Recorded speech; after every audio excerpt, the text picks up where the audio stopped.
رب اشرح لي صدري ويسر لي امري واحلل عقدة من لساني يفقهوا قولي.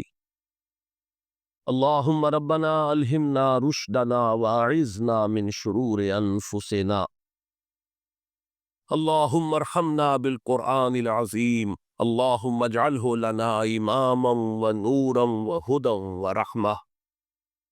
اللهم ذكرنا منه ما نسينا وعلمنا منه ما جهلنا وارزقنا تلاوته آناء الليل وآناء النهار واجعله لنا حجة يا رب العالمين آمین۔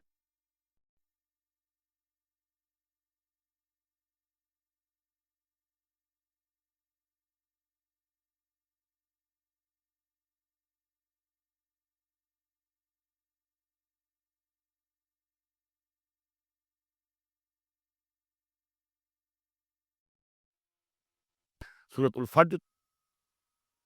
بسم اللہ الرحمن الرحیم۔ والفجر وليال عشر والشفع والوتر واللیل اذا یسر۔ یہ قسمیں جو ہے پہلے جیسے کہ اس کیا مشکلات القرآن میں سے ہیں، اور اس طرح کے دورے میں اس میں بحث نہیں ہو سکتی، لیکن یہ کہ فجر، عام خیال یہ کہ اس سے مراد ہے 10 ذی حج کی جو فجر ہوتی ہے، جس کے بعد کہ نہر ہوتا ہے، قربانی ہوتی ہے، وہ گویا کہ کلائمیکس ہے پھر حج کے افعال کا۔ ولیال عشر، اور اس سے پہلے کی 10 راتیں۔ ظاہر بات ہے کہ 10 تاریخ جب ہوگی تو 10ویں رات گزر چکی ہے، تو یکم ذی الحج سے لے کر اور 10 ذی الحج تک کی یہ 10 راتیں جو ہے گزر چکی ہیں۔ والشفع والوتر، اور ایک 10 راتیں وہ ہے کہ جو عشرہ رمضان مبارک میں ہے، اس میں شفع اور وتر کا فرق ہے، جفت اور طاق کا۔ طاق میں پھر لیلۃ القدر ہے۔ ویسے یہ کہ یہ طاق رات کون سی ہوتی ہے، اب اس کے بارے میں کافی کچھ ایک مسائل پیدا ہو چکے ہیں، کہ اب ہماری جو ہے آج کی 25 تاریخ ہے، اور سعودی عرب میں 26 ہے، کل ہمارے یہاں 26 ہوگی، وہاں 27 ہوگی، اور یہاں ہمارے پاکستان میں بھی شمالی علاقوں میں، پٹھانوں کے علاقے میں بہت سے علاقے ہیں جس میں کہ آج جو ہے وہ 26ویں ہے اور کل 27ویں ہوگی۔ یہ بھی ایک مسئلہ ہے اس وقت، لیکن اس وقت اس پر گفتگو کا موقع نہیں۔ پر یہاں تک والشفع والوتر، یہ خیال ہے کہ اس سے مراد ہے کہ یہ جو راتیں ہیں جو جفت اور طاق ہے ماہ رمضان مبارک کے آخری عشرے کی۔ واللیل اذا یسر، اور رات اس گواہ ہے رات جب کہ وہ چلے۔ حل فی ذالک قسم لذی حجر، اس میں ہے کوئی دلائی ہے، قسم ہے ان لوگوں کے لیے کہ جو عقل مند ہے، ان میں جو نشانیاں ہیں ان چیزوں کے اندر جن کو کہ گواہی کے اندر پیش کیا گیا ہے۔ اب آ رہا ہے مضمون، الم تر کیف فعل ربک بعاد، تم نے دیکھا نہیں کیا کیا تھا آپ کے رب نے عاد کے ساتھ، قوم عاد کے ساتھ کیسے ہلاک کیا تھا۔ ارم ذات العماد، وہ ارم جو ستونوں والا تھا۔ خیال یہ ہے کہ ارم جو ہے یہ قوم عاد کا شاہی خاندان تھا، جیسے فراعنہ مصر کے، نماردہ عراق کے، تبا یہ تھے یمن کے، اور ارم جو ہے یہ قوم عاد کا جو خاندان تھا بادشاہی، ان کا لقب تھا۔ ذاکر یماد، اونچے اونچے ستونوں والا۔ اور اب جو اس شہر کی سداد جو ان میں بہت بڑا بادشاہ گزرا ہے، اس کے آثار، اس کے کھنڈر موجود دیکھ لیے گئے ہیں کہ اس صحرا کے نیچے دبے ہوئے ہیں، اور 30 اس کے اوپر بڑے بڑے مینار بنے ہوئے ہیں اس شہر کی فصیل کے اوپر۔ تو ذات العماد جو بڑے ستونوں والا تھا، التی لم یخلق مثلھا فی البلاد، جیسے کہ اس سے پہلے کبھی دنیا میں نہیں بنائے گئے تھے۔ معلوم ہوتا کہ ویسی تعمیر جو اس عاد کے بادشاہ شداد میں کی تھی، شاید دنیا میں پہلی مرتبہ اتنا، اسی لیے شداد کی جنت مشہور ہے، اس نے وہ جنت بنا لی تھی اپنی، اس قدر وہاں پر ساز و سامان تھا۔ وثمود الذین جابوا الصخر بالواد، اور تم نے دیکھا تو سمود کے ساتھ کیا کیا تمہارے رب نے، جنہوں نے چٹانوں کو، وادی میں چٹانوں کو تراش تراش کر محل بنا لیے، وہ تو اب بھی موجود ہیں، بڑے بڑے ہال، پھر بغلی کمرے، بڑے عمدہ ان کے جو مکان بنے ہوئے۔ وفرعون ذی الاوتاد، اور کیا کیا آپ کے رب نے فرعون کے ساتھ، کہ جو میخوں والا تھا، اس کے جو بڑے بڑے لشکر چلتے تھے، تو بہت سے خچر تو ایسے ہوتے تھے جن کے اوپر صرف جو خیموں کے کو کھڑے کرنے کے لیے میخیں ہوتی تھی وہ اٹھا کے چل رہے ہیں۔ کچھ اور بھی اس کے بارے میں آ رہا ہے، واللہ عالم۔ الذین طغوا فی البلاد، اصل بات یہ ہے کہ ان تمام قوموں نے سرکشی اختیار کی ملکوں میں، فاکثروا فیہا الفساد، ظاہر بات ہے جب اللہ کے خلاف سرکشی ہوگی تو خلق کے لیے فساد ہو جائے گا۔ اکثروا فیہا الفساد، اس میں بڑا فساد پیدا کر دیا۔ آج جو فساد ہے ہیوز اور ہیو ناٹس کا، نارتھ ورسز ساؤتھ، ایک فساد ہے، دنیا میں ہے، چل رہا ہے۔ جس طریقے سے کہ پیسہ کھینچ رہی ہیں یہ قومیں، G7 اور G9، یہ اگرچہ ان کے لیے بھی یہ پرابلمس پیدا ہو رہے ہیں، اور بھی دور و فلک ہیں ابھی آنے والے، ناز اتنا نہ کرے ہم کو ستانے والے، ان کی بھی اپنی جو ہے اندر سے رگیں کٹ رہی ہیں، لیکن بہرحال ایک زمانے میں انہوں نے فساد بچایا۔ ظہر الفساد فی البر والبحر بما کسبت ایدی الناس فصب علیہم ربک صوت عذاب، تو پھینکا دے مارا ان کے اوپر ان کے رب نے عذاب کا کوڑا۔ عذاب کا کوڑا تھا جس سے آل فرعون بھی ختم ہوئے، اور وہ عاد بھی تباہ و برباد کر دیے گئے، قوم ثمود نسیہ منسیہ کر دیے گئے۔ ان ربک لبالمرصاد، جان لو کہ تمہارا رب تاک میں بیٹھا ہوا ہے، گھات میں ہے، جو کوئی ایسی سرکشی کرے گا اس کا پھر یہی حشر کرے گا۔ یہ اب جو مضمون آ رہا ہے قرآن مجید میں، بہت ہی اہم مضمون ہے۔ فَأَمَّا الْإِنسَانُ إِذَا مَا ابْتَلَاهُ رَبُّهُ فَأَكْرَمَهُ وَنَعَّمَهُ فَيَقُولُ رَبِّي أَكْرَمَنِ۔ انسان کا معاملہ یہ ہے کہ جب اس کا رب اسے آزماتا ہے، اسے عزت دیتا ہے، نعمتیں دیتا ہے، تو وہ کہتا ہے میرے رب نے مجھے عزت دی۔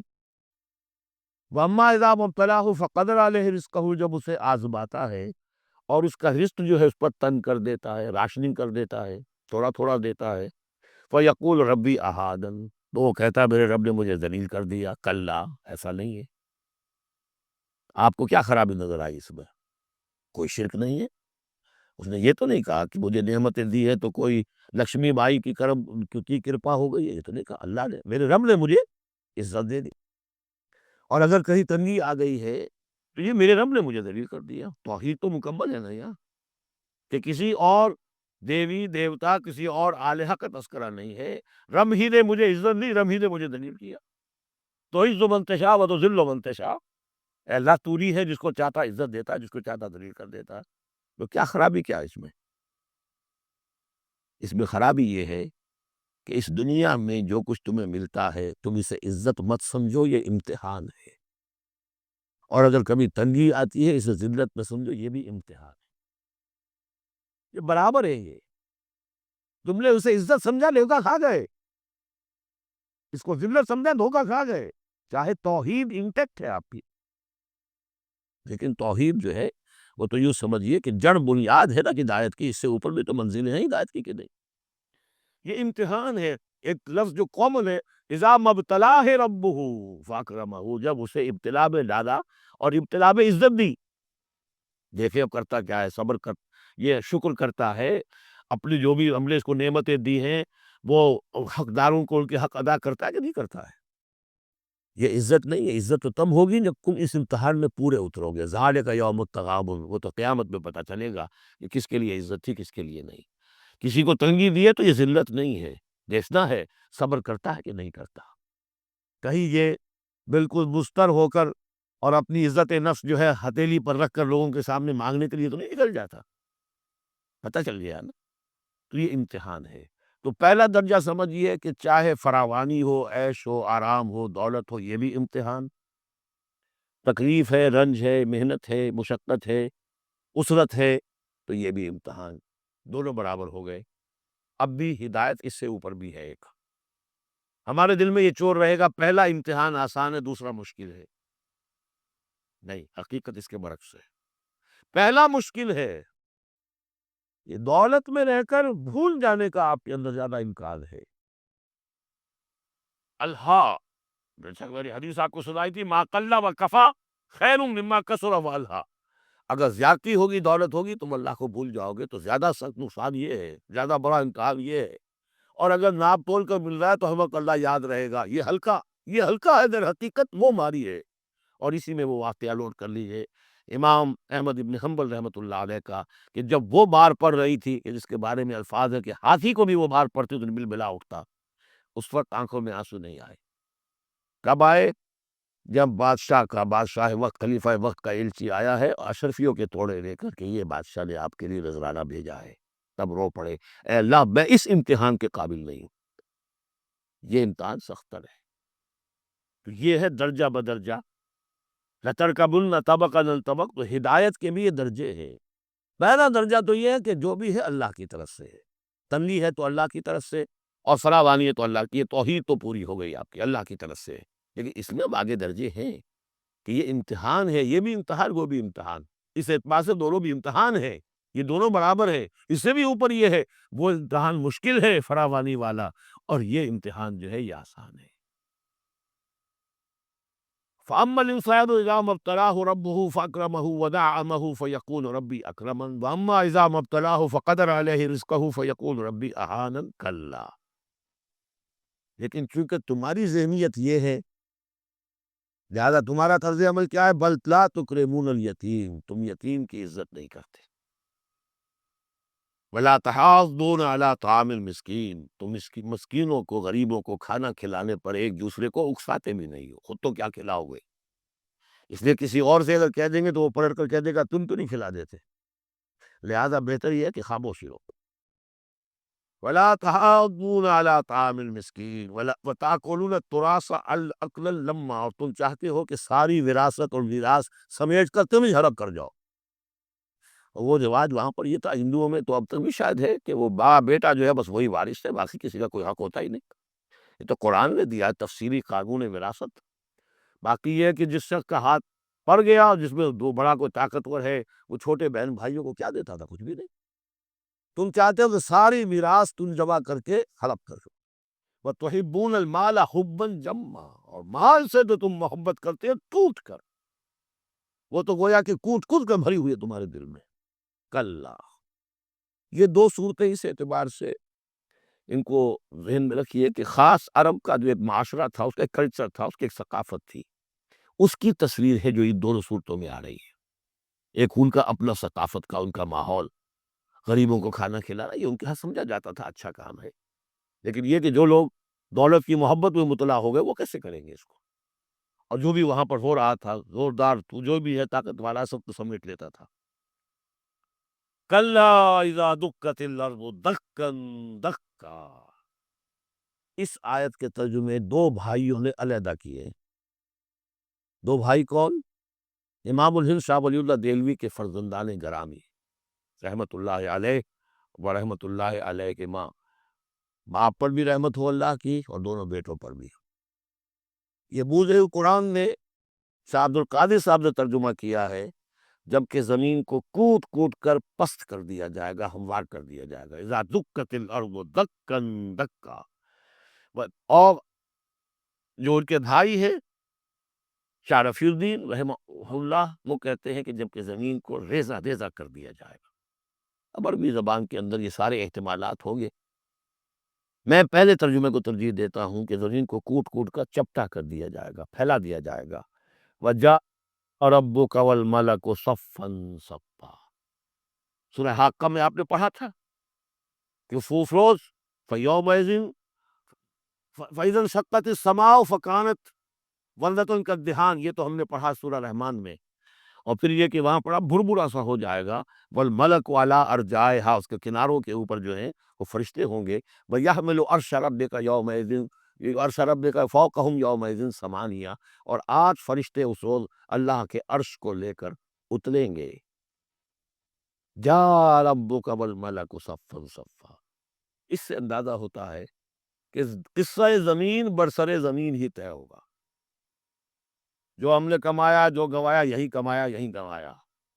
کوئی نیکی کمائی تو یہاں اور کوئی بدی کمائی تو یہاں، یہ سارا قصہ زمین زمین ہی پر ہوگا۔ زمین کو پھیلایا جائے گا، مدت کھینچا جائے گا، چپٹا کر دیا جائے گا، کوٹ کوٹ کر پہاڑ چڑھا دیے جائیں گے، وہ ریت روئی کے دالے بن جائیں گے، نہ اس میں کہیں کوئی موڑ ہوگا، نہ اونچائی ہوگی، نہ ڈھلوان ہوگی۔ سورہ طٰہٰ میں ایک بار سے تو یہ ساری چیزیں کر کے پھر یہیں پر اللہ تعالیٰ کا نزول ہلال ہوگا، اس کی کوئی تجلی ہوگی جس کو لے کر کے خاص طور پر 8 فرشتے جو ہیں وہ نازل ہوں گے۔ وَجَاءَ رَبُّكَ وَالْمَلَكُ صَفًّا، فرشتے ہوں گے صفے باندھے ہوئے۔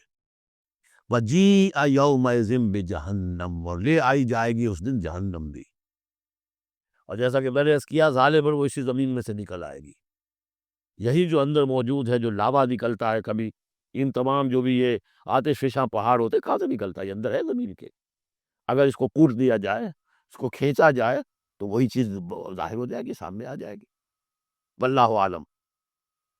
یومئذ یتذکر الانسان وانیٰ لہ الذکریٰ، اس دن انسان کو سبق یاد آئے گا، یاد کرے گا، چیتے گا وہ انسان۔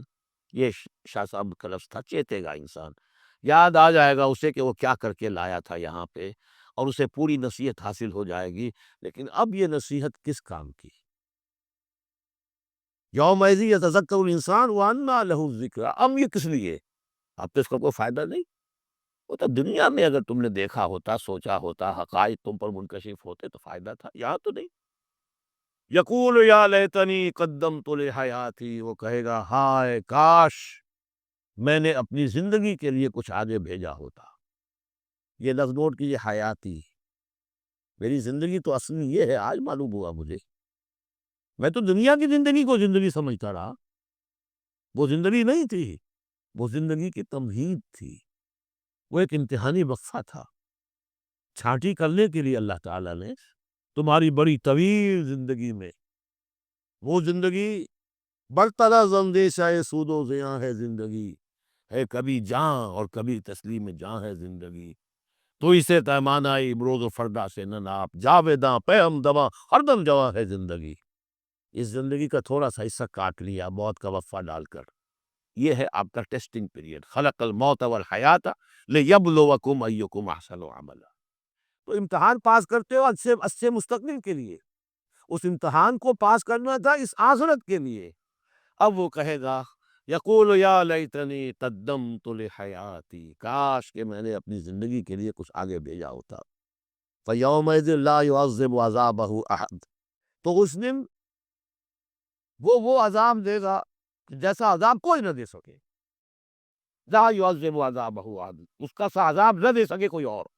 ولا یوثق وثاقہ احد، اور اس کا سا باندھنا نہ باندھ سکے کوئی اور۔ لیکن اسی وقت کچھ قسمت ہوں گے، کوئی خوش قسمت، جن سے کہا جائے گا ایتھا النفس المطمئنہ، اے نفس مطمئنہ۔ کون؟ جو اس زندگی میں، امتحانی زندگی میں مطمئن ہو کر اپنے رب کی بندگی میں لگا رہا، یکسوئی کے ساتھ، اس کے دین کے ساتھ چمٹا رہا، مطمئن۔ یا ایتھا النفس المطمئنہ ارجعی الی ربک راضیۃ مرضیہ، اب لوٹ جاؤ اپنے رب کی طرف اس حال میں کہ تم اس سے راضی، وہ تم سے راضی۔ رضی اللہ عنہم ورضوا عنہ، فادخلی فی عبادی، داخل ہو جاؤ میرے نیک بندوں میں۔ اولئک مع الذین انعم اللہ علیہم من النبیین والصدیقین والشہداء والصالحین، جاؤ ادھر جاؤ۔ فادخلی جنتی، اور داخل ہو جاؤ میری جنت میں۔